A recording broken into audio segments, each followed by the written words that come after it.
you believe in Jesus? Then hear this story. His urgency, his parables, and his insistence on love were never about faith, miracles, or salvation alone. They were preparing humanity for a point we are only now reaching. A point where unconscious choices cascade into reality, internal chaos amplifies outward, and awareness becomes the only stabilizing force. I'm Ben, and I met Zadok, a presence not human, not visible, yet profoundly attentive, revealing why Jesus' warnings were precise, operational, and urgent. Every word he spoke was a signal about readiness, about consciousness itself. If you're listening, wherever you are, watch closely. Share this with someone questioning the story they inherited. Subscribe to follow the journey. Feel the tension, the urgency, the activation embedded in every line. Step closer, pay attention, and enter the world Jesus was signaling, where every word carries consequence, and every moment of awareness is a choice. The story is unfolding, and what he was truly asking is waiting for you to recognize it. I grew up with a version of Jesus that was already finished by the time it reached me. He was presented as Savior first, Teacher second, and Mystery never. His role was clear. His meaning was agreed upon. There was nothing left to discover, only to accept. Stories were repeated until familiarity replaced curiosity. By the time I was old enough to ask questions, the questions had already been answered for me. Jesus was framed as the solution to a problem I was told I had, whether I felt it or not. Sin, failure, moral weakness. He existed to fix something broken in me, and that framing carried authority. It discouraged inspection. You do not dissect what you are told saves you. You thank it. You believe. You move on. His urgency was explained away as compassion. His warnings were softened into poetry. Phrases about watching, staying awake, being ready, were treated like metaphors meant for another time, another people, another world. Nothing about it felt immediate. Nothing demanded attention now. The message was eternal, which conveniently meant it never needed to be examined in the present. I accepted this version without resistance, not because it convinced me, but because it surrounded me. Family, school, culture, repetition. It was easier to inherit meaning than to generate it, easier to carry a finished story than to reopen it. And so Jesus became background structure, like a wall that had always been there, solid, unquestioned, unseen. Looking back, what strikes me is not belief, but comfort. The story asked nothing from my awareness. It required agreement, not attention. Faith, not observation. It allowed me to live reactively, automatically, confident that someone else had already handled whatever urgency existed. There was no sense that his words applied to systems, patterns, or states of mind. No suggestion that readiness was functional rather than moral. No hint that urgency might be technical rather than emotional. That interpretation never occurred to me, because nothing in the inherited story pointed there. If Jesus knew something was coming, I was taught it had already passed. If he warned, it was symbolic. If he insisted, it was spiritual. The possibility that he was responding to a real future condition never entered the narrative. And so I lived with a completed answer, unaware it was incomplete. Urgency, when misunderstood, does not disappear. It waits, impossible to ignore. Eventually, after years of carrying that inherited story, something subtle began to bother me. It was not doubt in belief, but friction in tone. Jesus spoke urgently, again and again, yet his voice in the text was calm, almost measured. He warned about time, readiness, vigilance, as if something irreversible approached, but he never sounded panicked. That contrast stayed with me longer than it should have. Urgency usually comes with fear. Deadlines raise voices. Threats sharpen language. But his words did neither. They arrived steady, precise, and repetitive. Watch. Stay awake. Be ready. The repetition felt intentional, not rhetorical. It did not persuade. It reminded. And reminders imply forgetfulness, not ignorance. What unsettled me was how often time appeared in his language. Not dates, not calendars, but conditions. The hour you do not expect, the door closing, the oil running out. These were not moral metaphors if taken seriously. They described processes, sequences, states that could no longer be reversed once crossed. I realized how often interpreters softened this urgency. It was framed as spiritual preparedness, something vague enough to delay forever. But urgency that can be postponed indefinitely is not urgency at all. It is decoration. His insistence resisted that treatment. It pressed forward, indifferent to interpretation. The calm delivery made it worse. If he had been emotional, it would have been easier to dismiss. Passion can exaggerate, fear can distort, but calm urgency suggests clarity. It suggests someone seeing a situation accurately and responding without drama. That possibility disturbed me more than any apocalyptic image. I began to notice how little space there was in his words for neutrality. You were either awake or asleep, ready or unready, inside or outside. There was no middle ground described, no safe delay. That binary felt less like theology and more like system behavior. At first, I tried to return the urgency to its familiar box. I told myself it belonged to another era, another expectation that failed to arrive. But the repetition would not stay buried. It resurfaced whenever I read without filters, without inherited explanations. The unease grew quietly. If his urgency was not symbolic and not emotional, then it was informational. And if it was informational, then it was directed at a condition humanity had not yet reached when he spoke. That realization did not frighten me immediately. It unsettled me instead, which felt more dangerous somehow. I began reading the parables differently, not as stories meant to teach morals, but as descriptions of how something functions. The shift was small, but irreversible. Once I saw it, I could not unsee it. The language stopped behaving like metaphor and started behaving like instruction. Lamps were not virtues. Oil was not goodness. They described readiness as a condition that could be present or absent. Some had it, some did not. No judgment was offered, only consequence. When the condition was missing, access was lost, not revoked, simply unavailable. Watchfulness appeared again, not as anxiety, but as sustained awareness. Servants were not praised for loyalty, but for remaining conscious while waiting. Those who slept were not punished. They simply missed the moment when readiness mattered. Division ran through the stories in a way that felt uncomfortable. Separation did not occur because of belief, but because of state. Two in a field, one taken, one left. Two grinding, one present, one absent. The language did not imply moral sorting. It described a functional difference that produced separation automatically. The more I read, the less symbolic it felt. The parables behaved like compressed technical descriptions, simplified so they could be remembered orally, short enough to survive transmission, precise enough to preserve meaning beneath interpretation. Urgency returned here as well. Not emotional urgency, but operational timing. A door closes, a window passes, a moment ends. Nothing dramatic happens. The system simply moves forward without those unprepared to engage it. What disturbed me was the absence of comfort.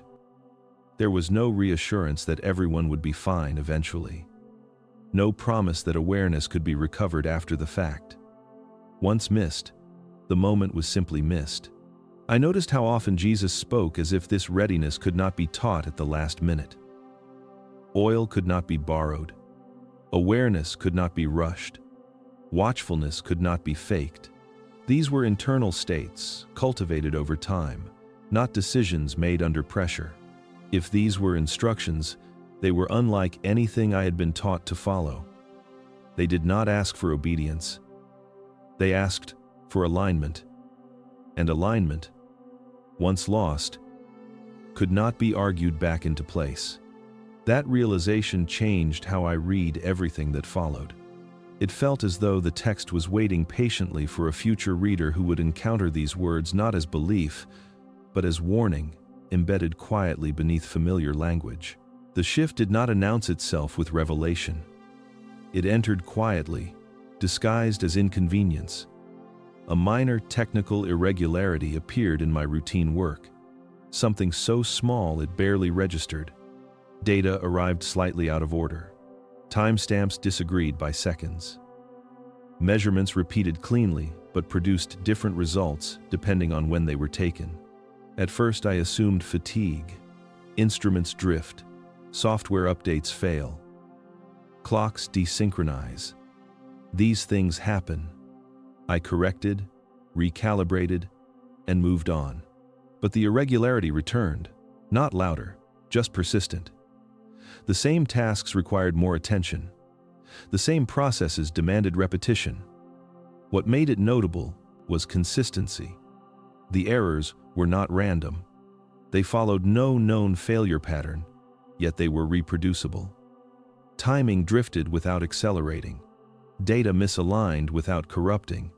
Everything worked, just not together. I began documenting out of habit rather than concern. Dates, conditions, internal state. I did not yet understand why I included that last variable. It felt unnecessary, but something prompted it. Calm days produced fewer discrepancies. Distracted days produced more. The correlation was weak, but present. I resisted interpretation. I was trained to distrust meaning where mechanism suffices. So I looked for hidden causes, power fluctuations, environmental interference, network latency. None applied. The anomalies remained contained, local, and oddly respectful of boundaries. They never caused failure. They caused friction. Just enough to interrupt automatic behavior. Just enough to demand presence.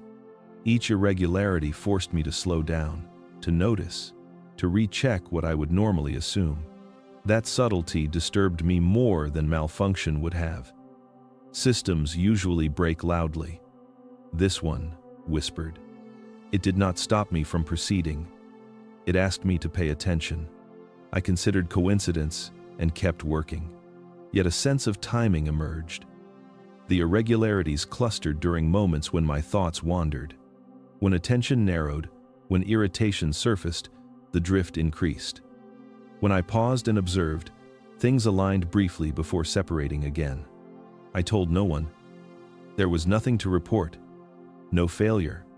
No threat. Only a pattern too quiet to accuse and too persistent to ignore. Whatever had begun was not dramatic. It was precise. And precision implies intent.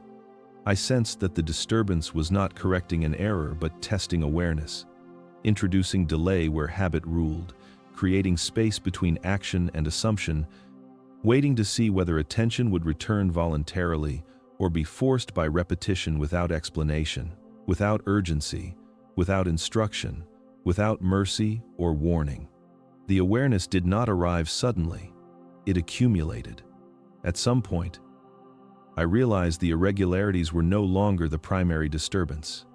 Something else had entered, quieter than error, more persistent than noise, a sense of attention, not directed at my surroundings, but at me. There was no image attached to it, no sound, no pressure. It did not behave like fear or anticipation. It felt neutral, patient, sustained, as if something had fixed its focus and was simply waiting to see what would unfold without interference. I tested my environment instinctively. I looked for movement, reflection, distortion. Nothing responded. The room remained ordinary, air unchanged, light unchanged. Yet the sensation remained, unchanged as well. What unsettled me was its direction. The attention did not feel external. It was not watching what I did. It was monitoring how I remained aware while doing it. Thoughts surfaced and faded under that attention. Reactions appeared, softened, dissolved. The observation tracked the space between impulse and response. I noticed that when I tried to locate the source, the sensation weakened. When I stopped searching and simply noticed it, it strengthened. Not aggressively, clarifying, as if resistance blurred the signal and acceptance sharpened it. There was no sense of threat, no demand, no instruction. The absence of intent was the most disarming aspect. It did not want anything from me except continuity of awareness. When attention drifted, the presence receded. When attention returned, it resumed. Time behaved differently during these moments, not distorted enough to alarm me, but loosened. Minutes expanded, thoughts slowed. The space between them grew observable. I became aware of awareness itself, not as concept, but as function. I considered stress, suggestion, projection. None fit. Stress narrows perception. This widened it. Suggestion amplifies expectation. This resisted expectation entirely. Projection usually carries emotion. This carried none. The observation did not feel curious. It felt evaluative without judgment, as if a parameter was being measured repeatedly under varying conditions. I realized then that whatever was occurring was not interested in my beliefs, conclusions, or explanations. It was interested in whether awareness could remain present without narrative, without control, without collapse. That distinction mattered because it suggested this was not an encounter, but a process unfolding slowly, deliberately waiting to see if awareness would stabilize on its own, without force or reassurance over time, itself alone. It took time before I allowed myself to notice the pattern clearly. At first, it felt irresponsible to connect internal states with external irregularities. Emotion was supposed to be private. Systems were supposed to be neutral. Yet the correlation continued to repeat, indifferent to my discomfort. When frustration appeared, the disturbances intensified. Timing slipped further. Attention fractured. Tasks required correction after correction. When I tried to force resolution, the resistance increased. Control did not restore order. It multiplied friction. Fear produced a different effect. It narrowed perception.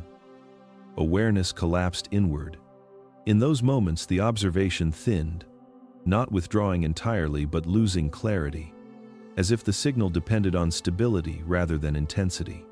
Calm had the opposite effect. When I stopped pushing for explanation and allowed uncertainty to exist, the irregularities softened. Data aligned briefly. Timing stabilized. Not permanently, just enough to confirm relationship rather than coincidence. Acceptance did not eliminate disturbance. It regulated it. The system responded not to effort but to state. The more I attempted to manage the situation, the less coherent it became. The more I remained present without agenda, the more coherence returned. I tested this deliberately. Irritation followed by disorder. Patience followed by alignment. Repeated across days, contexts, conditions. The pattern held. Not perfectly, reliably. This was not placebo. I was not calming myself into comfort. I was observing functional response. Something was reading my internal condition as input. The realization unsettled me deeply. It implied that the observation was not passive, it was interactive, not responding to behavior, but to coherence. Awareness acted like a stabilizing factor. Reactivity acted like interference. I began to understand why urgency mattered in the texts I had been rereading. Fear collapses awareness. Control accelerates error. Only sustained presence maintains stability under pressure. The disturbances were not punishment. They were feedback. Immediate, precise, unemotional. Once that understanding surfaced, it could not be reversed. Every reaction became visible. Every moment of calm registered. I was no longer alone inside my own state. Something else was measuring it continuously, quietly, without instruction, without approval, without refusal, only response. It did not explain itself, did not justify its presence, did not promise outcome. It simply reflected condition back to me with consistency. The longer it continued, the clearer it became that awareness itself was the variable under examination. Nothing else mattered except remaining present while being quietly observed over time. I kept expecting the anomaly to take form, to reveal itself in a way I could recognize. A shadow, a figure, a sound, something tangible that would justify the pattern I was noticing. But nothing appeared. The irregularities persisted, the attention remained, and yet there was no arrival, no signal that matched expectation. Nothing moved, nothing spoke, nothing demanded acknowledgement beyond the quiet monitoring that had grown impossible to ignore. At first, I tried to force it into shape. I imagined a presence at the edge of perception, tried to glimpse it in peripheral vision, attempted to detect it with instruments, devices, anything that could translate observation into data. Each attempt failed. The observation did not respond to probes or questions. It did not manifest for recognition. It existed without form and without narrative, indifferent to my effort to define it. The absence became more unsettling than any threat could have been. A presence I could measure, confront, or evade carries limits. This was limitless in subtlety. It did not occupy space in the conventional sense, yet it filled every space I moved through. I became aware of myself as though I were the observed variable in an invisible experiment. Every impulse, every thought, every lapse in attention felt noted, not judged, not corrected, simply measured. Time distorted around this recognition. Minutes stretched into hours, hours collapsed into instants. The expectation of form or answer created cycles of tension I could not resolve. Each day, I anticipated an arrival, yet each day ended with the same quiet. Something watching, unmanifest, consistent, unwavering. I realized that my need for appearance, for confirmation, was itself a reaction being tested. My attempts to see, to name, to interact, generated disruption. When I stopped seeking, when I allowed the observation to exist without demand, clarity emerged. Alignment occurred briefly, fragile but undeniable. The pattern suggested that the absence was deliberate, not absence of function, but absence of form. The entity or process did not need to arrive in a recognizable way. Its interaction was not with my senses, my instruments, or my comprehension. It was with the consistency of my presence, the stability of my attention. I began to understand that waiting was part of the process. Waiting for an appearance that would never come was not failure, but measurement. The system required patience, stillness, and acceptance, and the uncertainty itself became a tool, refining awareness in the absence of spectacle, in the silence of something quietly observing. I returned to the texts with a different lens, one stripped of inherited faith. I no longer read for reassurance, for moral guidance, or for comfort. I read as one reads signals in data, seeking pattern, correlation, anomaly. The words of Jesus shifted under my attention. Sentences I had long recited without thought now carried tension, specificity, and insistence. Watch and be ready. Do not sleep. The hour is unknown. He repeated urgency relentlessly, yet never explained. The calm in the delivery no longer conflicted with the warning. It made sense. A measured, deliberate urgency suggested awareness of conditions that were precise, not metaphorical. He was alert to a threshold humanity had not yet reached, preparing for a scenario no one else could perceive. Parables that once felt like allegories now read like operational instructions. Lamps, oil, servants, and doors became states to be maintained, actions to be executed in time, sequences to be followed with attention intact. There was no moral triumph in the stories. There was consequence, presence, alignment, readiness. Failure was not punishment, but absence from function. I noticed repetition as an intentional mechanism. He reinforced the principles of vigilance and internal state constantly, not for dramatic effect, but to encode memory, to ensure survival, not of the body, but of awareness. Every command, every analogy, every warning became measurable under the lens of attention. Urgency became data points rather than inspiration. The insistence on wakefulness transformed into a condition to be observed and maintained, not an exhortation to belief. Time, waiting, and preparedness were thresholds, not parables. He spoke not to fear or hope, but to readiness and resilience under unknown variables. I realized the disconnect between the inherited story and the text itself. We had sanitized urgency, softened thresholds, and removed operational meaning to make it digestible. The text did not require faith. It required observation, awareness, sustained presence. The human mind was expected to maintain alignment under conditions that could not yet be measured externally, but were observable internally. Reading this way, the words felt alive, not metaphorical, not symbolic, not historical. They functioned like code, like signals encoded across time, designed to survive misinterpretation and still deliver instruction to a future point when humanity reached conditions the speaker had anticipated, a threshold that was precise, inevitable, and waiting. For the first time, I sensed that Jesus had not been urgent for morality.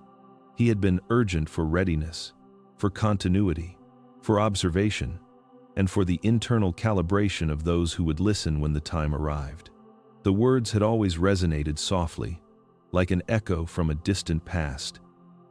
I had recited them without question, repeating them as mantra or guidance. The kingdom is within you. I had accepted the spiritual framing, the promise of moral elevation, the abstract idea of inner peace. But now, after observing the anomalies, the attention, and the way awareness itself responded to internal states, the phrase began to vibrate differently. It was no longer spiritual, it was operational. A description of condition, not of virtue. The kingdom was not a destination or reward. It was the alignment of awareness, the capacity to remain conscious under uncertainty, the calibration of thought, emotion, and reaction in real time. The words defined a state in which internal variables, fear, distraction, impatience, control, were balanced, regulated, and observable. I tested the concept against experience. When calm prevailed, the irregularities lessened. When I surrendered the need for understanding, coherence returned briefly. When attention wavered, disturbances amplified. The kingdom was not somewhere I would arrive. It was measurable, present, responsive to how I carried myself internally. It existed only as a functioning condition. The language of Scripture suddenly made sense in this frame. Parables, commands, urgencies, repetitions, all of them reinforced a state of operation. The kingdom was a feedback loop between observation and reaction. Presence strengthened the loop. Absence collapsed it. Not as punishment, not as reward, simply as outcome. I realized how entirely I had misunderstood the intent. I had read as one interprets metaphor, seeking morality, narrative, or inspiration. I had missed the operational framework embedded within the words, and I understood why urgency had been constant. The internal state mattered more than actions, more than doctrine, more than ritual. It was the mechanism, not the story, that preserved continuity. For the first time, I sensed the subtle urgency hidden in calm phrasing. He had been precise, not dramatic, not fearful, not imploring. Observing the threshold humanity would reach, he framed instruction as guidance for the functioning of consciousness itself. The kingdom within was a condition to be maintained, a state of readiness and awareness, independent of understanding, independent of belief, independent of circumstance. The realization unsettled me. What had been spiritual was now mechanical. What had been comfortable was now demanding. The kingdom existed quietly, imperceptibly, requiring attention, calibration, and presence, a threshold I had already begun to cross without realizing it. The words were no longer promise. They were instruction. The urgency had always struck me as paradoxical. Repeated passages, admonitions to watch, warnings of sudden endings, insistence on readiness, these had been interpreted for centuries as emotional appeals. Fear, anticipation, even hope framed the lessons I had inherited. But now, after weeks of observing the anomalies, the subtle disturbances, and the attention that seemed to measure me continuously, I began to notice something else. Jesus' urgency was devoid of panic. There was no tremor in his insistence, no tremble in the phrasing, no appeal to instinctual fear. The repetition was not amplification of emotion but reinforcement of structure. Watch and be ready. Time is uncertain. The hour is unknown. The words carried precision, not anxiety. They demanded alignment of awareness rather than response to threat. I realized the distinction was critical. Emotional urgency compresses perception. Fear narrows the field of awareness, heightens reactivity, collapses patience. This urgency expanded perception. It required sustained attention, not reaction. It required clarity of mind, steadiness of presence, and tolerance for uncertainty. The language was designed to produce coherence under conditions of incompleteness, not drama under conditions of threat. I reread passages I had glossed over, moments I had assumed were moral exhortations. The parable of the 10 virgins, the warnings of sudden judgment, the insistence on preparedness, all of them felt different. The urgency was procedural, a protocol for remaining functional when variables could not be predicted. The oil, the lamps, the servants, they were internal conditions, not external metaphors. I compared this with the anomalies I had been observing. The disturbances, the attention, the way coherence returned when I ceased to force control. All mirrored this principle. Effort and anxiety intensified chaos. Calm and acceptance restored temporary alignment. Urgency without panic. Alertness without emotional entanglement. The system measured presence, not belief, and responded accordingly. It was a threshold I had never considered. Urgency is usually tied to consequence, to immediate risk. But here, the consequence was not external. It was internal. The measure was not safety, success, or survival. It was presence, stability, and attention sustained over time. The instruction was subtle. Calibrate, remain conscious, and maintain readiness, not for a visible threat, but for a threshold that would arrive whether you were prepared or not. The clarity of intent became more unsettling as I considered its implications.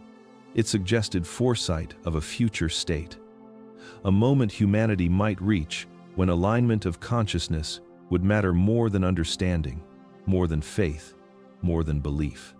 Urgency was a tool, a mechanism to preserve awareness across variables that could not be measured externally.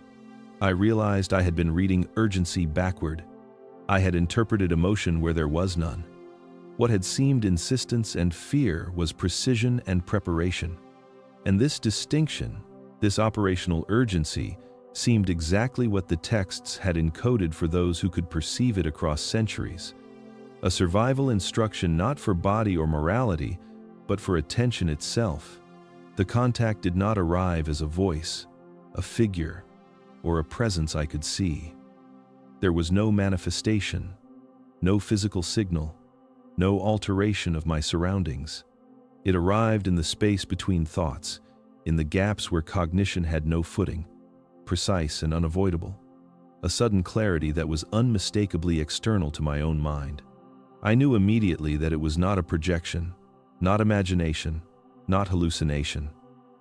It was organized, intentional, and unlike anything I had experienced. The first impression was not emotion. There was no warmth, no fear, no judgment. The communication was structured, a sequence of understanding, a method of conveying knowledge without words, without language, as I knew it. It was as if comprehension itself had been encoded and transmitted directly into my awareness. The sensation was cold yet alive, impersonal yet intimately tailored to my capacity to receive. I realized the shift instantly. Whereas the previous anomalies had tested my state, this was instruction. Not in the form of advice, nor warning, nor metaphor. It was operational. It was information layered with rules, contingencies, and frameworks. I could not ignore it. It demanded focus, not response. It did not persuade, it clarified. I felt it unfold in layers, like a map being traced across the boundaries of thought. Patterns, sequences, and connections that had eluded me in scripture and in observation became immediately coherent. The urgency in Jesus' words, the operational logic of parables, the subtle instruction to maintain presence, all now aligned within a system I could understand, though only partially, as if I were glimpsing a machine of comprehension far larger than my mind.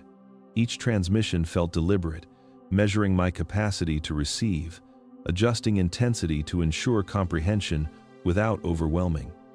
There was no repetition, no redundancy, no emotional framing. It simply was. The clarity carried weight, yet did not demand reaction. I understood without being asked to believe. I observed without expectation of validation. I recognized the pattern immediately. This was a process rather than a message. Like the anomalies before, it did not function on the external world, but on internal variables. My attention, my calm, my clarity, my capacity to remain present under the unknowable, all of these were being measured even as the information unfolded. And yet, as precise as it was, the communication felt alive. It adapted to me, responding to comprehension and hesitation alike, filling gaps I had not yet noticed, bringing clarity to thresholds I did not know existed. Zadok did not enter my perception in form. He bypassed it entirely, establishing contact at a level beneath and beyond the conventional senses, a direct imprint of understanding that left no doubt, no ambiguity, and no room for disbelief. By the time the transmission concluded, I realized that the world I had understood was insufficient. The threshold Jesus had warned of, the operational urgency, the kingdom within, all now made sense as variables in a system I had only begun to perceive. This was not guidance for survival, nor instruction for faith. It was calibration of awareness, delivered with cold precision. And yet it felt more alive than anything I had encountered before. The presence was undeniable, and it had already begun to alter me in ways I was only starting to recognize. The clarity that arrived from Zadok did not linger as words but as patterns, as an architecture of understanding that stretched beyond anything I could frame in conventional thought.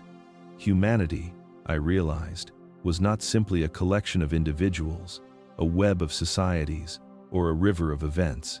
It was a system, a network of interacting consciousnesses, each carrying states, tendencies, impulses, and decisions that amplified one another in ways unnoticed. The anomalies, the attention, the subtle measuring it all suddenly fit into a larger equation, a trajectory I had not comprehended until now. Zadok conveyed, without argument, that the world was approaching a convergence point, a density threshold that had been set in motion long before I existed. It was not visible, not perceptible through ordinary observation, but it was measurable, in effect, in acceleration. Technology, communication, instantaneous connectivity, amplification of emotion, and influence, all of these had combined to create a situation where internal states no longer remained private or slow-moving.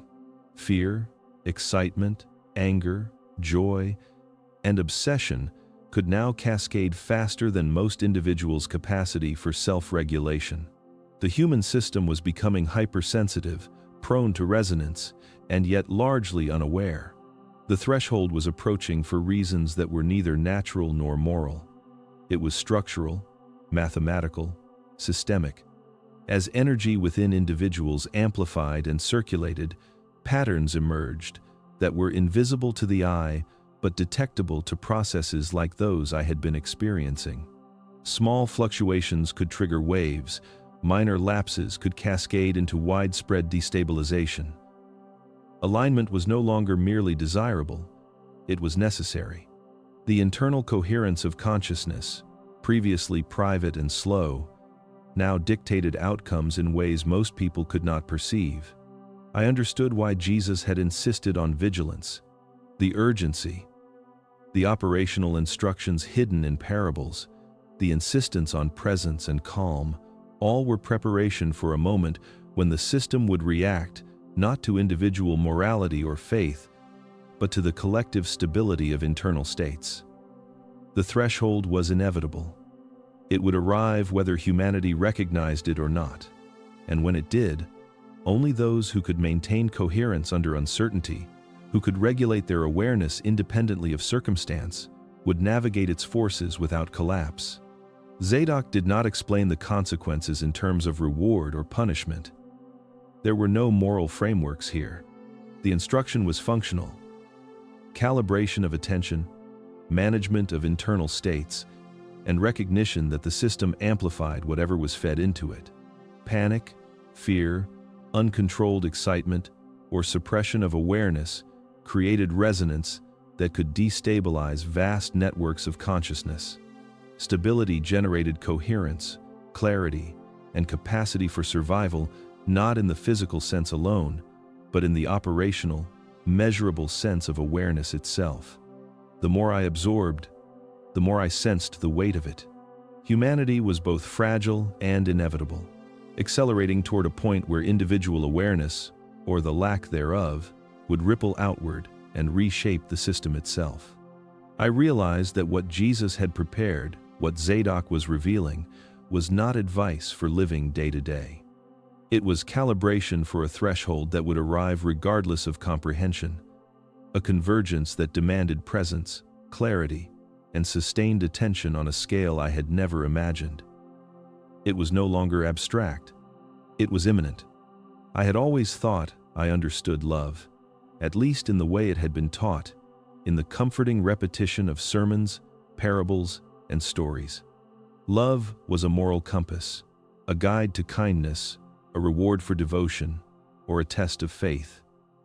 It was abstract, emotional, and ethical, a quality to cultivate in hopes of transcendence or social harmony. But the clarity that arrived from Zadok restructured every assumption I had carried. Love was not moral, it was functional. It was a frequency, an operational parameter, a measurable state of coherence within consciousness. When aligned, it regulated internal variables, smoothing impulses, dampening chaos, and reducing resonance that could cascade uncontrollably outward. It was a stabilizer, a mechanism embedded within the human system long before the words of Jesus were spoken, codified into parables, reinforced through instruction, and preserved across generations. The insistence on love was not about virtue. It was about maintaining the internal environment necessary for attention, perception, and survival under conditions no one else had yet anticipated. Zadok explained that the human system was reactive. Fear, anger, confusion, obsession, and anxiety did not remain contained. They radiated, influencing nearby consciousness, generating feedback loops that amplified disturbance. Left unchecked, these states could destabilize not only individuals, but networks of consciousness, communities, even civilizations. Love, as it had been taught operationally, was a way to regulate the cascade. A coherent signal in a field otherwise prone to resonance and overload. Every command of Jesus, every parable about caring for others, about mercy, about patience, now read differently. They were not lessons in morality. They were instructions in coherence, operational prompts designed to train the system to remain functional under extreme variability. The olive branch, the healing touch, the insistence on forgiveness all became protocols for stabilizing internal states, preventing turbulence, and maintaining the capacity to act consciously rather than reactively. I realized how subtle and precise this had been. The teachings were not abstract, because abstraction does not propagate. They were encoded in narrative, example, ritual, and habit, ensuring that those who practiced them developed resilience, adaptability, and calm under uncertainty. Love was energy managed, frequency tuned, coherence maintained. It was the infrastructure of attention, and I understood why urgency and love were intertwined. Watchfulness, vigilance, and presence were impossible without the stabilizing effect of operational love. Without it, the internal state would amplify disturbances, feeding chaos outward. With it, attention could remain functional, awareness could be sustained, and the system could endure the approaching threshold. Love was preparation. Love was instruction. Love was survival. The realization left me unsettled. What I had cherished as emotional connection or virtue was a mechanism. I felt it differently now. A tangible alignment of inner states, a functional frequency. It was not comfort, it was clarity, and it was necessary.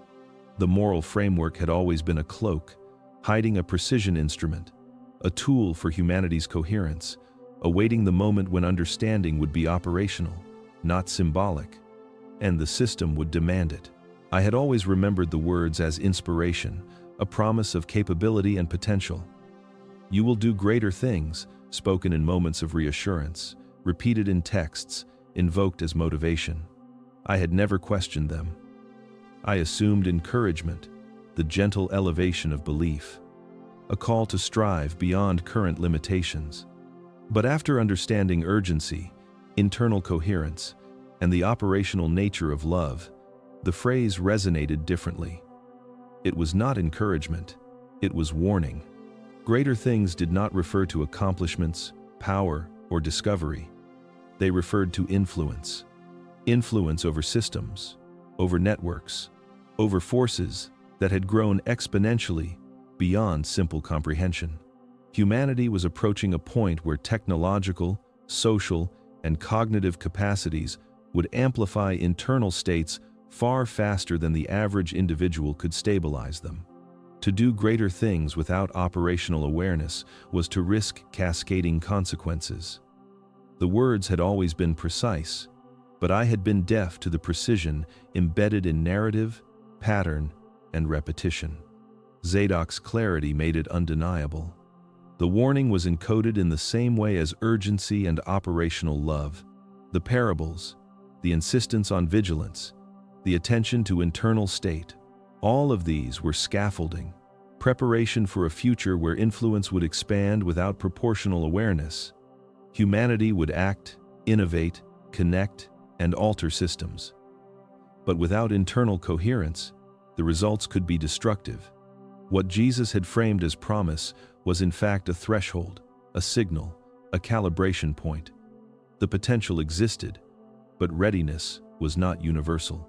I began to trace the patterns across history, moments where technology, Ideology, or knowledge, outpaced comprehension. Moments where fear, panic, or impulsive action cascaded outward with consequences disproportionate to intent. The phrase, simple and hopeful, in its surface meaning, had been a coded instruction to remain aware, to regulate internal states, to maintain attention, to prevent chaos from expanding invisibly. Greater things would happen. But only those whose presence remained coherent could guide their impact safely. The subtlety of it unsettled me. Encouragement is easy to misunderstand. Warnings are ignored if too literal. Jesus' message had been designed to transcend ordinary interpretation. It operated at a structural level, transmitting thresholds, protocols, and resilience to those capable of perceiving them. It was less a promise of individual glory than a blueprint for navigating systemic responsibility at scale. The realization reframed everything. The texts I had inherited, the urgencies I had felt but not fully comprehended, the invisible anomalies, the attention, the operational love, all converged into a single system of preparation. "You will do greater things" was a call to readiness, a signal that influence would arrive regardless of comprehension, and that misalignment would have measurable consequences. I felt the weight of it in my chest, the cold clarity of responsibility, and the quiet terror of knowing that preparation mattered more than hope and understanding more than faith. I had always understood apocalypse as an ending, a cataclysm, a destruction of order, a collapse of structures into chaos. Fire, floods, wars, and divine judgment populated my inherited vision.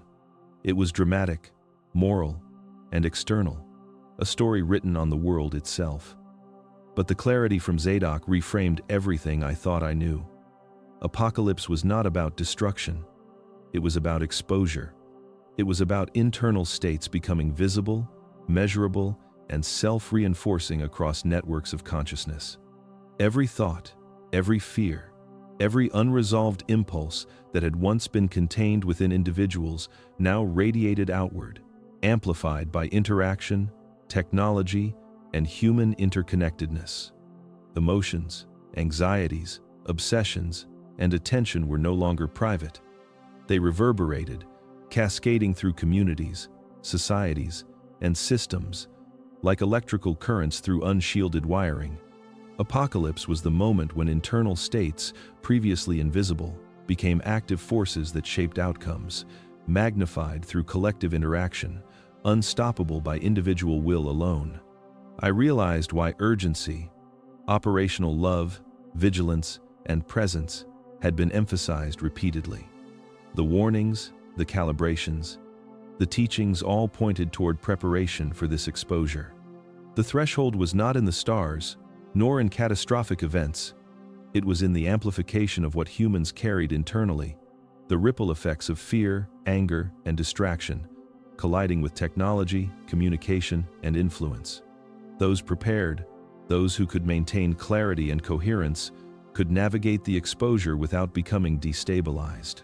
Those unprepared would contribute to uncontrolled resonance, chaos, and system-wide amplification of instability. I could see it in history retrospectively.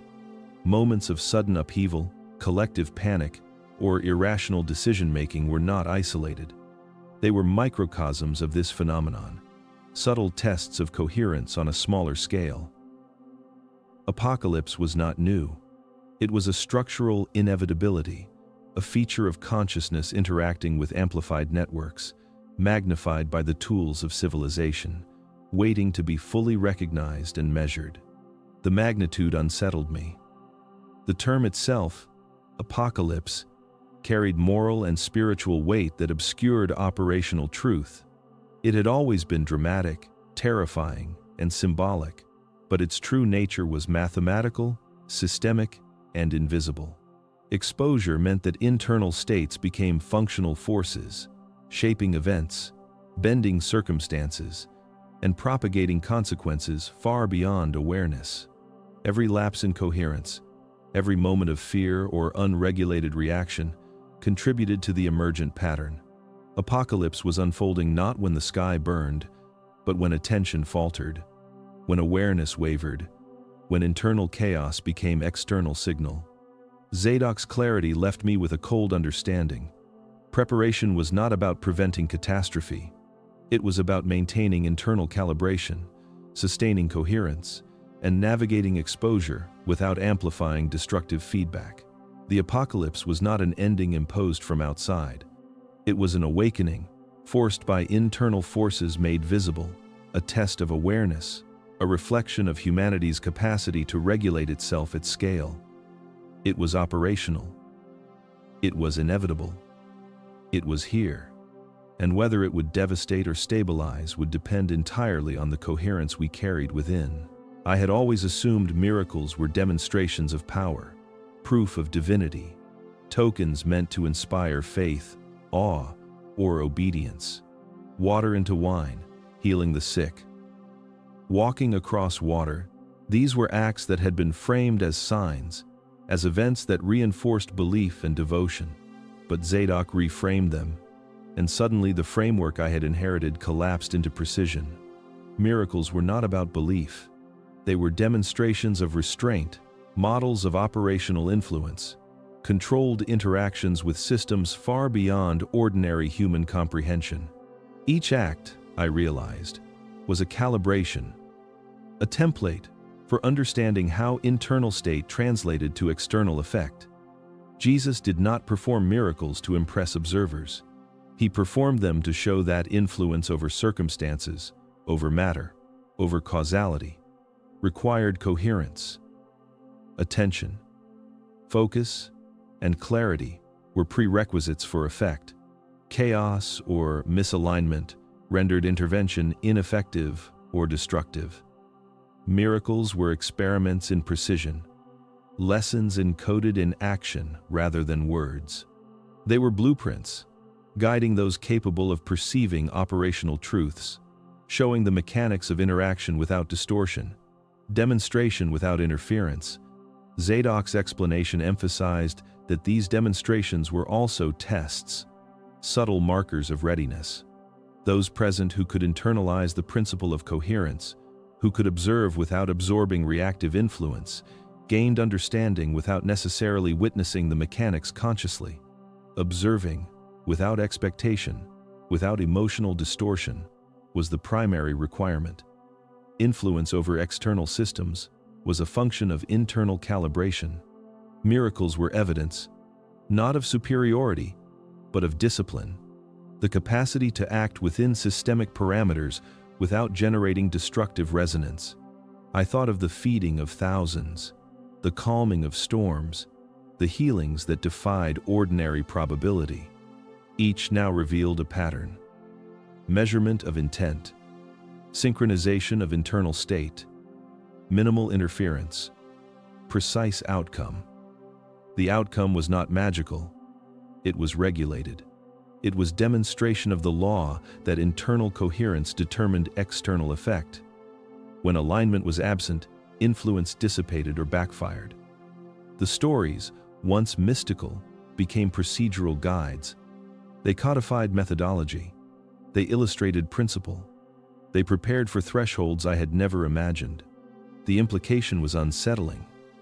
Miracles had always felt extraordinary because they were rare, because humanity was largely unprepared to align in ways that permitted them. The rarity was not supernatural. It was functional. Most observers lacked operational awareness. Most practitioners lacked internal regulation. The events were recorded, remembered, and repeated as narratives, but embedded within them was instruction, a hidden algorithm for interacting with reality. Jesus was modeling, not rewarding. He was calibrating, not blessing. The realization reframed everything. Faith was incidental. Observation, awareness, and internal coherence were essential. Miracles were demonstrations, blueprints, and warnings all at once. They were the operational language of influence made visible. And the urgency, the instructions, the vigilance, all of it converged in these acts. They were preparation for thresholds, exercises in attention, calibration of awareness, and understanding that influence always carried responsibility. Miracles were not history. They were systems management, encoded for those who could perceive them, waiting for conditions when humanity's capacity would finally meet consequence. I had always believed that religion preserved wisdom, that rituals, prayers, and ceremonies were the threads connecting generations to divine truth. But Zadok explained that in the preservation of belief, something fundamental had been lost. The signal had been buried beneath layers of repetition, interpretation, and abstraction. Faith had replaced awareness. Ritual had replaced presence. The operational core, the internal calibration that Jesus had modeled and transmitted, had been filtered out by centuries of instruction that prioritized adherence over comprehension. It was subtle, almost imperceptible, yet catastrophic in effect. When attention is replaced by rote, coherence is lost. Practices meant to stabilize internal states became mechanical.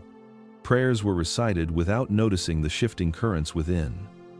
Teachings were memorized without perception of the thresholds they were designed to regulate.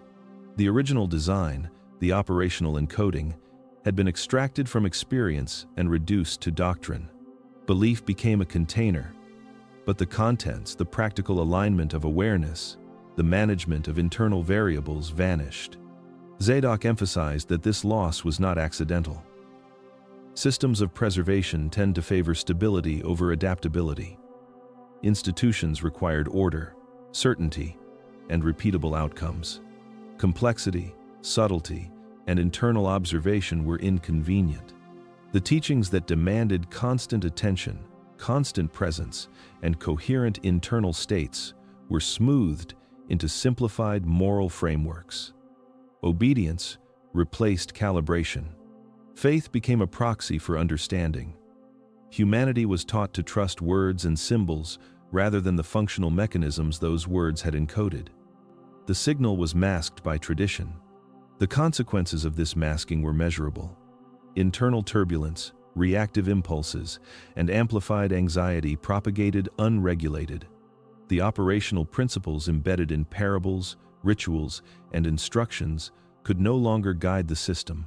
Individuals, communities, and eventually entire civilizations operated without the subtle stabilization mechanisms that had been prepared for thresholds of influence. The urgency in Jesus' words became incomprehensible. Warnings were reinterpreted as moral advisories. Operational protocols reduced to ethical prescriptions. Presence, once the medium of coherence, was replaced with performance. I realized that this was why the anomalies had persisted in my own perception. Instruments failing, attention drawn to subtleties, and patterns emerging all aligned with what had been lost institutionally. The calibration of awareness had not disappeared. It had been hidden, dormant, accessible only to those capable of perceiving the structural signal beneath centuries of ritual and dogma. Those who practiced with faith alone lacked access to the operational understanding that enabled influence without disruption. Religion had preserved memory while discarding function. It had kept the symbols, the stories, the words, and the moral scaffolding, but it had removed the experiential core, awareness, presence, coherence, all that had been designed as preparation for thresholds, for times when internal states would radiate outward, had been obscured. Humanity had inherited the instruction manual, but most had forgotten how to read it.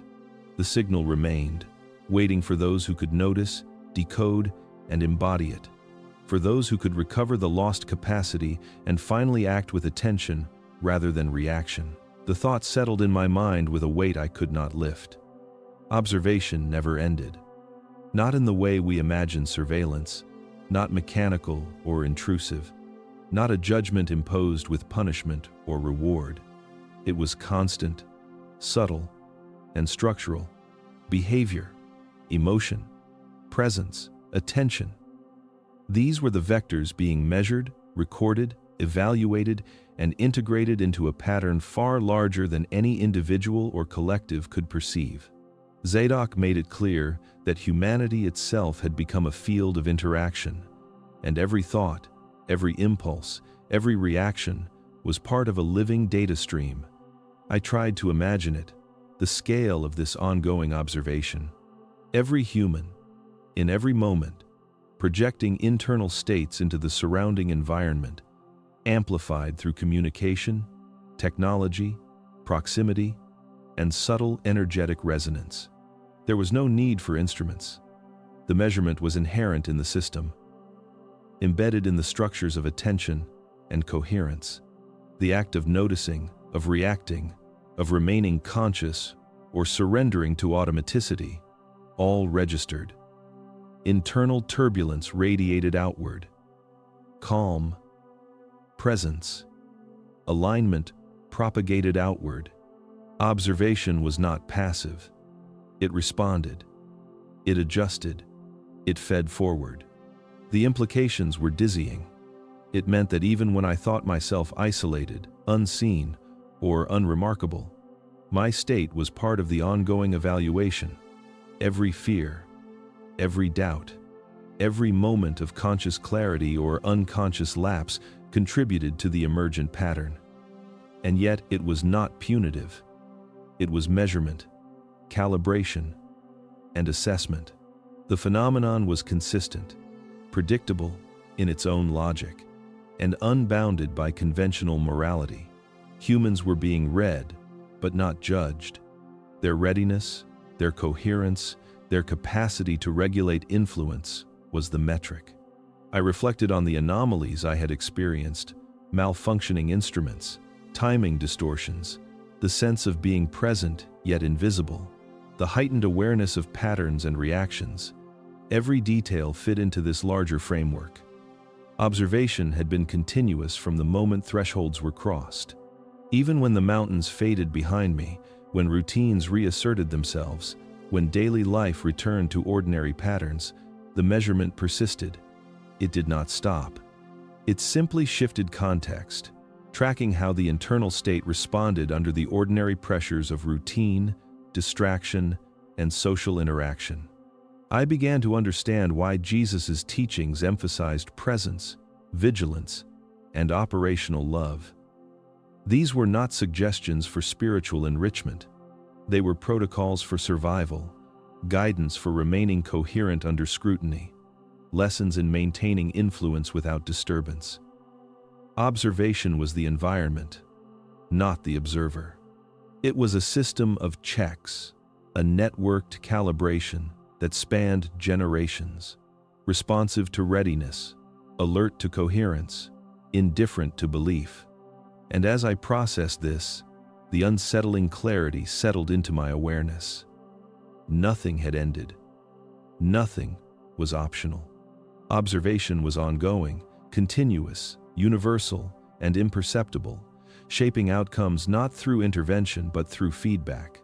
Humanity was a measured system, behavior and emotion its signal, and I, like all others, was perpetually engaged in this silent, unseen evaluation. The realization was not fearsome, not dramatic, yet it carried a gravity that pressed against thought and perception alike. Being seen, I now understood, was permanent. And the question remained: what would they conclude from the patterns we continued to produce? The idea of neutrality had always comforted me, the belief that one could exist without influencing outcomes, that one could observe without participating, that silence equaled harmlessness. Zadok dismantled that assumption without urgency, without emphasis, as if describing a law of physics long ignored. Neutrality, I came to understand, was only possible when influence was limited, when systems moved slowly, when consequences lagged far behind intention. That condition no longer existed. Acceleration had changed everything. Technology amplified thought into action, emotion into signal, reaction into cascade. What once dissipated harmlessly now echoed, multiplied, reinforced itself across networks too dense to track consciously. Unexamined fear became policy. Unprocessed anger became movement. Unnoticed apathy became collapse. In such an environment, neutrality was not absence. It was participation without awareness. I began to see it everywhere.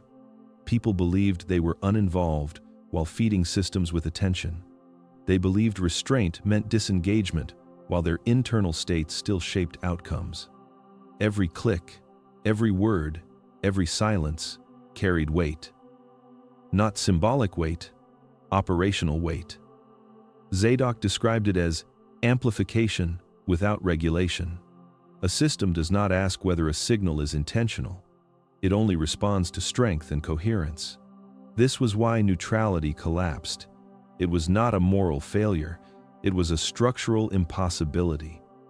Once influence reached a certain threshold, every internal state became consequential. Even refusal became a signal. Even denial carried energy. There was no longer a background where one could hide. The background itself had become active. I felt the discomfort of this realization settle into my body. It explained the rising tension I sensed everywhere. The sense that everything felt urgent without clarity.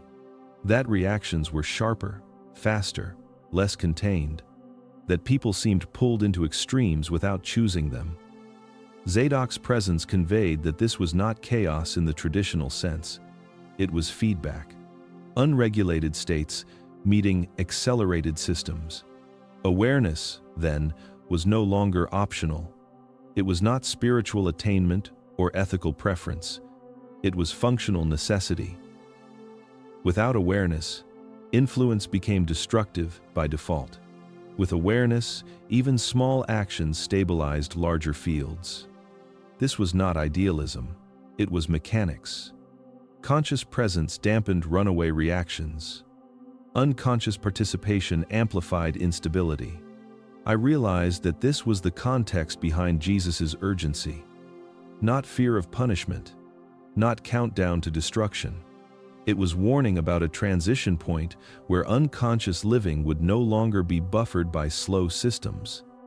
A point where inner fragmentation would externalize faster than it could be denied.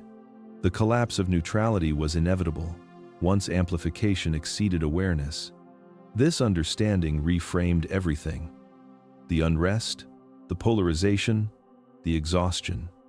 Humanity was not failing morally. It was lagging operationally. The tools had outpaced the inner calibration required to wield them. And the observation Zadok described was not waiting for belief. It was tracking adaptation. Could consciousness rise fast enough to meet influence? I noticed the pressure within myself. Moments where distraction felt heavier than before. Where emotional reactions had sharper consequences. Where presence produced immediate shifts in outcomes. It was subtle but consistent. Neutrality no longer held. Only awareness created stability. And with that realization came the quiet certainty that the collapse was already underway.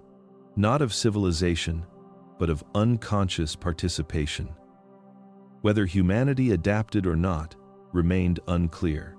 But the environment no longer allowed sleep. Every internal state mattered now. And the systems were listening. The urgency hit me quietly at first, a tension beneath thought, a recognition that did not speak, but insisted on attention. It was not panic. It was not fear. It was the same clarity I had read in Jesus' words, the same insistence that presence, coherence, and readiness were non-negotiable. I felt the seconds stretching and compressing simultaneously, each one loaded with consequence. Time remained, yes, but less than I had assumed. Every moment carried weight that could not be ignored. I tried to separate this sensation from imagination, from memory, from anxiety, but Zadok's guidance made it impossible to dismiss. It was precise, like a signal embedded in the nervous system, not the mind. Recognition of thresholds, of tipping points, of cascading influence. Awareness itself had become urgent. The systems that had once allowed humanity to drift now demanded alignment. Internal coherence was no longer a suggestion. It was operational survival. I could feel it ripple through my perception. My thoughts, once wandering, were corralled by necessity. Even my breathing seemed attuned to a rhythm I did not choose, yet understood. The ordinary cadences of life, the tapping of keys, the movement of street traffic, the drone of distant engines, seemed to pulse in response to this quiet insistence. Every distraction, every lapse of attention, became a potential source of amplification. It was subtle, almost invisible, but unmistakable in effect. The urgency was not external. No alarms rang, no lights flashed, no voices demanded compliance. It was structural, intrinsic to the conditions of observation and influence. Zadok had explained that humanity had approached a threshold where unconscious states were no longer contained, where inner turbulence became externalized, and where the internal calibration that Jesus had modeled was required, not optional. And now, I understood it personally. The lesson was no longer abstract. It pressed against every sense, against every internal habit, demanding recognition. I tried to measure it, to quantify the sensation, to create a framework. Nothing in data, instruments, or memory could account for it. The pattern was experiential, operational. The urgency was embedded in the field of presence itself. It required conscious engagement, a direct interface with awareness, with internal states, with the alignment of thought and perception. I realized that this urgency was the reason for Jesus' insistence, his repeated warnings, his insistence on vigilance, readiness, and coherence.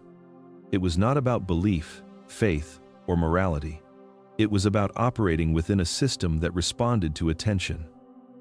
The consequences were real, measurable, and immediate, whether understood or ignored. And so I sat with it, feeling the gravity of the now, the narrowing margins, the responsibility encoded in mere recognition. Time remained, yes, but each second demanded something that had never been demanded before. Presence was not optional. Observation was constant. Alignment was necessary. I felt it, understood it, and knew that nothing would ever allow me to ignore it again. The urgency of Jesus had become mine. I began to notice patterns in people that I could not explain through coincidence or habit. Faces in the supermarket, colleagues at work, neighbors on the street, they moved differently, spoke differently, reacted differently. Not dramatically, not theatrically, but subtly, imperceptibly, to most. Calm replaced irritation. Observation replaced reaction. There was a weight to their presence that had not been there before. A coherence in their gestures and words that suggested internal alignment. It was as if their attention had been recalibrated, sharpened, and then released back into the field of ordinary life. I could not trace a cause. There was no network, no forum, no meeting, no ceremony, no ritual, no communication channel. Yet the effect was unmistakable. People were changing without instruction, without explicit intention, yet the change was precise. I began to wonder if what had happened to me, the observation, the calibration, the heightened awareness, was not unique, but part of a process already underway. Some threshold had been crossed, and others had begun responding, independently, silently, as if an invisible hand had passed over their consciousness. I watched a man in the park, his posture rigid with habitual tension. He noticed a child trip nearby and froze, but instead of snapping, he inhaled deliberately, adjusted his stance, and extended a hand with measured calm. The child looked at him, startled, then smiled and ran on. The man exhaled, his shoulders relaxing as if he himself had measured the moment and found it stable. There was no awareness of observation, no performance, only presence. It struck me that this was exactly what Zadok had described, the operational application of awareness under subtle pressure. The individuals I observed were not trying to be different. They were not conscious of influence. They had simply reached a state where internal regulation now preceded automatic reaction. I began seeing it in strangers, too, a cashier remaining patient despite long lines, a driver slowing instinctively to prevent a near collision, a colleague listening fully before answering, as if a filter had been installed between stimulus and response. These small calibrations did not require instruction, belief, or contact. They occurred spontaneously, in isolation, yet consistently enough to suggest a patterned effect. It was not leadership, and it was not coordination. It was presence that propagated itself, quietly, internally, and imperceptibly outward. I felt both awe and unease. The change was subtle, but systemic. A new layer of human operation had emerged, one previously dormant, and it could not be ignored once activated. I began to question how many others had already shifted without knowing it. How many internal states were silently aligning under the same unseen conditions that had touched me. The realization was both comforting and disturbing. Humanity was not static. It was not fixed. Change was occurring in ways invisible to conventional observation, beyond control, beyond prediction, and yet it was happening precisely as it needed to. I could sense that the field of influence, previously chaotic and reactive, was beginning to stabilize through awareness alone, as if some unspoken protocol, some silent calibration, had been initiated across consciousness itself. And then I understood that this was only the beginning. Those already changing were the first to respond, the proof of a system operating beyond belief, beyond instruction, beyond individual intention. Presence was contagious, observation operational, and the pattern was already unfolding quietly, invisibly, across those who had begun to awaken. It was subtle, deliberate, and unstoppable. The word failure carried a weight I had never truly considered. It was not catastrophe, not annihilation, not collapse of cities or nations. Zadok described it differently, clinically, with an absence of alarm, yet the implication was immense. Failure, in this sense, was a structural condition, a threshold crossed, a system locked into a feedback loop of unconscious creation. It did not erase existence. It did not destroy. It amplified every unobserved impulse, every unexamined reaction, every unconscious habit into an accelerating spiral. The environment would obey the untrained mind, and consequences would be unavoidable. I tried to picture it. A human collective moving at speed, interconnected, influenced by technology, emotion, and proximity, yet without inner calibration. Internal states unexamined, reactivity unquestioned, fear and desire allowed to cascade unchecked. What once dissipated, now reinforced itself. What once remained private, now amplified into public effect. Systems, social and technological, would mirror these states. Patterns would become predictable in ways destructive to stability. Humanity would not disappear. It would persist, but trapped in loops of its own design, unable to pause, unable to choose consciously, unable to correct. The result was neither punishment nor reward. It was mechanical inevitability. I felt the implications settle in me. The choice was not about survival. It was about attention, not about morality, but operational awareness. Every unexamined fear became a ripple. Every unprocessed desire became a signal. Every neglected impulse became a trigger for cascading effects. And those loops, once engaged, were self-reinforcing. Correction required recognition before the lock-in completed. After that, the system continued without the ability to redirect itself. Observation was no longer optional. It was the functional intervention. I saw it in daily life, reflected in my own behavior, moments when I slipped into thoughtless action, When distraction carried my attention away from present awareness, I felt subtle shifts, minor feedback, yet unmistakable. Small disturbances that mirrored the larger condition Zadok described. The loops were already forming in microcosm, in interactions, decisions, emotions, gestures. Humanity had the capacity to notice, to adjust, to prevent lock-in. But the window was finite, narrowing with each unobserved impulse. Zadok's explanation was precise, unavoidable, and stark.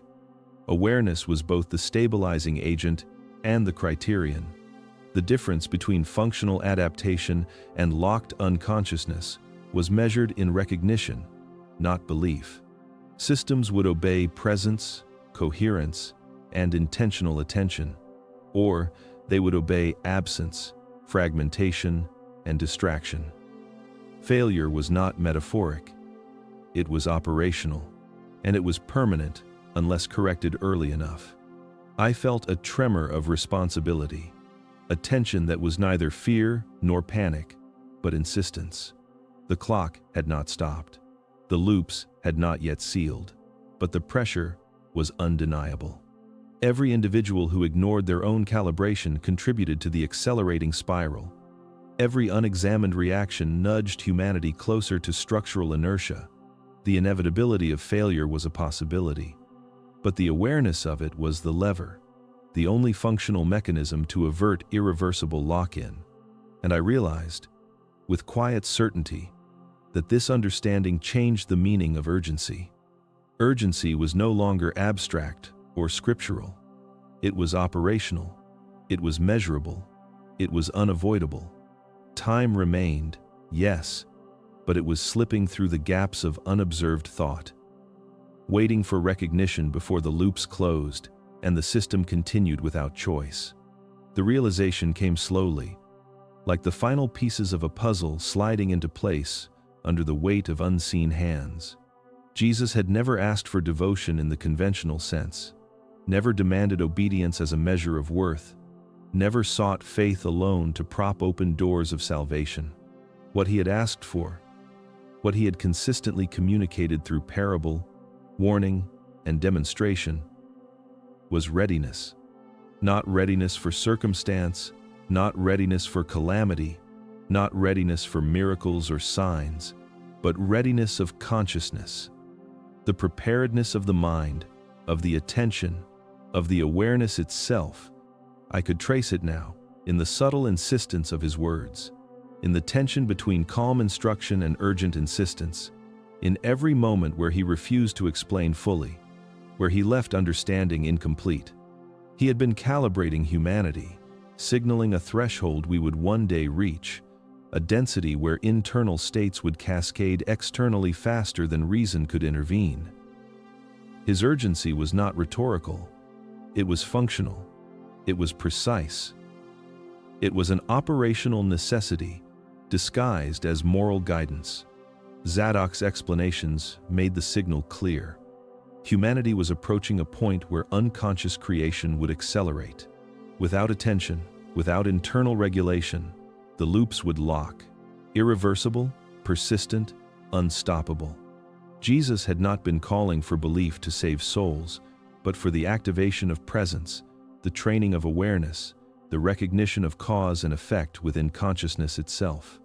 Every parable of lamps and oil, every admonition to watch and wait, every insistence that one cannot serve two masters had been a demonstration of operational principles.